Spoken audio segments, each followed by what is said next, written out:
there's a part in life every living human being must go through. And if you have to do any relationship, you go through it severally.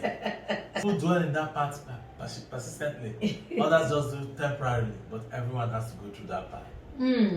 Welcome to today's relationship clinic. My name is Angel Baby. And I'm Rich. And we're discussing the place of forgiveness in life and marriage. Hope you sit down, call your spouse, do sign up. Remember that this Keepingmarriagealive initiative YouTube channel. We're on Facebook. Subscribe. Oh, I know now. Try. Subscribe to encourage us. Subscribe. That's good. Oh, thank you for doing that. Follow, share, comment. We're on Facebook and Instagram as Keepingmarriagealive. On Twitter, Alive KMA. You can send us talk to us, chat us up on WhatsApp +234 7088765212. And of course, you can send us an email info@keepingmarriagealive.com and keepingmarriagealive@gmail.com. It's good to be here again. Me. Have you gone through that part yet? Hey. Or are you in that part? Or you're struggling with that part? Which of them? Because it's a very sensitive subject, I think we'll have to bring it home a bit personal today. There are times things happen in your life and you're wondering, why me?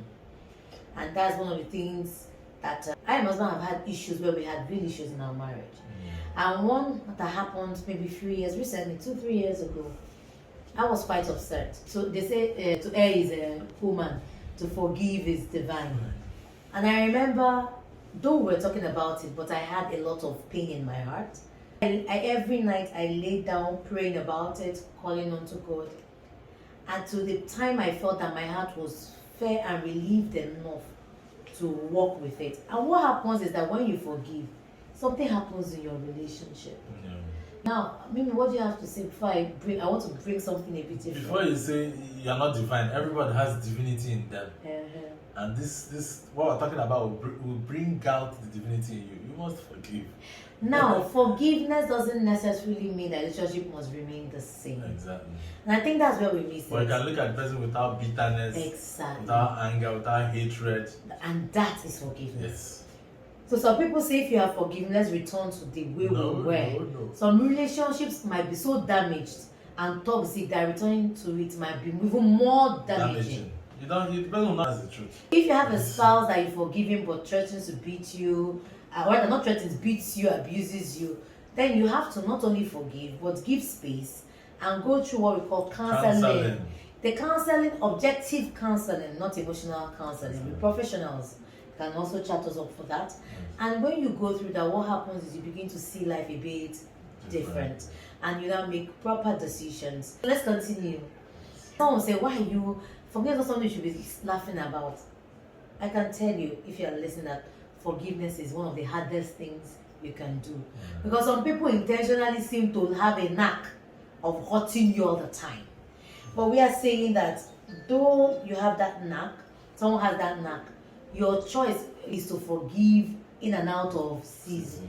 What did Jesus say about forgiveness? Forgive 70 times, 7 times in one day. I don't like it. You can imagine that. So you've not even gone halfway. Mimi, don't say that. And looking at it in a positive way, when you forgive someone, you're creating a platform for you yourself to be forgiven. Mimi, that sounds quite theoretical. Because we are not without mistakes, without faults. Yes, but you just imagine someone kills your child. And there's a mandate to forgive. There are several ways to forgive in that one. No. Don't say don't say what you want to say. Actually, maybe don't say that. But you forgive. No, we don't. That's not forgiveness. When you say forgive flippantly, or what we are saying is that there are things that we can't even you've gone through. Imagine me trying to work on a relationship with my husband. He just had a deep misunderstanding. It took me 3 months to arrive at a place where I could say, okay, I've truly forgiven you. So when we say forgiveness and we throw it, I've hurt you, forgive, maybe you cheated on your spouse, and I say, I've said sorry now. It really doesn't work like that. Forgiveness is always like that for the person that's caused the wahala. Yes, now. So forgive me now. Should have said sorry. It doesn't work like that. So we encourage you that if you're the hurting one, the one that hurts you should, or rather, the one that needs forgiveness, who is asking for forgiveness, has to be patient with the forgiver. And sensitive too. That thing is something else. Yes. I don't know what you're going through, but I want to tell you something, that forgiveness is crucial, but the stages of forgiveness matter. Number 1 is acknowledge that you've been hurt. don't sweep it under the You carpet. can't. Because And the you more you pretend that it's okay, the more damaging it is to you as a person and to the relationship. And as couples, stop hiding from your problems. Sit down. I'm hurt. I'm struggling with forgiveness. Pray for me. That's what I tell my husband when we are in this crossroad. And try to explain to your spouse which aspect of it hurts you. Yes. It could be the perspective, it could be the way they did one thing. And the person might not know and might do it again. Exactly. Then, if the person is a perpetual breaker of law, hurting you intentionally, then you have to put a protective boundary. It means that some relationships might have to change their dynamics. Maybe not to be so close, or find a way to relate and the person doesn't hurt you again. So you forgive, but don't put yourself by yourself deliberately in a position to be hurt again and again and again. And for marriage is a bit tricky. It's a bit tricky because at the time both of you are in the same space, seeing each other every day. You can't afford not to forgive, as a matter of fact.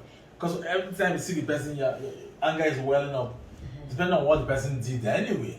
But what I have to say to everyone listening is that there's a part of the Bible, when my husband was talking about forgiveness, there was a part of the Bible that it said if you are the one that puts a stone on the child's neck or something, it's better for you to have.